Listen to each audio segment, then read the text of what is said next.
আগুৱাই নিব পাৰে।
এতিয়া আমাৰ মাননীয় ৰাজ্য সভাপতি মহোদয় উপবাৰ্তা এটা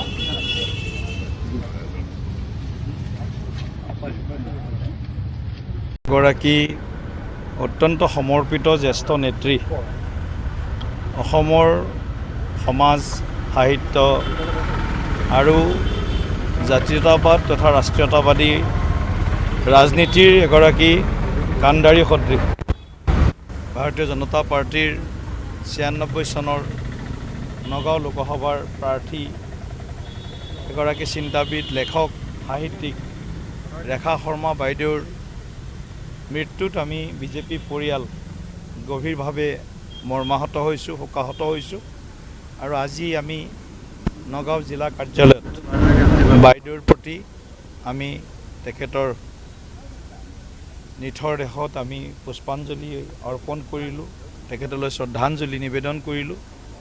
নিশ্চিতভাৱে ৰেখা শৰ্মা বাইদেউ অসমৰ ভাৰতীয় জনতা পাৰ্টীৰ যি প্ৰতিষ্ঠাপক বা যিসকলে দলটোক অতি চালুকীয়া অৱস্থাৰ পৰা নিজ হাতেৰে তুলি তালি ডাঙৰ দীঘল কৰিছিল, সেইসকলৰ ভিতৰত এগৰাকী ৰেখা বাইদেউ। গতিকে তেখেতৰ অৱৰ্তমান আমাৰ দলটোৰ কাৰণেই কেৱল নহয়, নগাঁৱৰ সামাজিক, বৌদ্ধিক, শৈক্ষিক, সাংস্কৃতিক সকলো দিশৰ বাবে এক অপূৰণীয় ক্ষতি। আমি বাইদেউৰ আত্মাৰ চিৰশান্তিৰ বাবে সমগ্ৰ বিজেপি পৰিয়ালে ঈশ্বৰৰ ওচৰত প্ৰাৰ্থনা জনাইছোঁ আৰু ভগৱানে বাইদেউৰ আত্মাক শ্ৰীচৰণত স্থান দিয়ক, তাৰ বাবেও আমি কৰজোৰে প্ৰণিপাত জনাইছোঁ। গতিকে আজি আমি বাইদেউক শেষ শ্ৰদ্ধাঞ্জলি নিবেদন কৰিছোঁ। জাতীয়তাবোধৰ আমাৰ ভেটি গঢ়োতা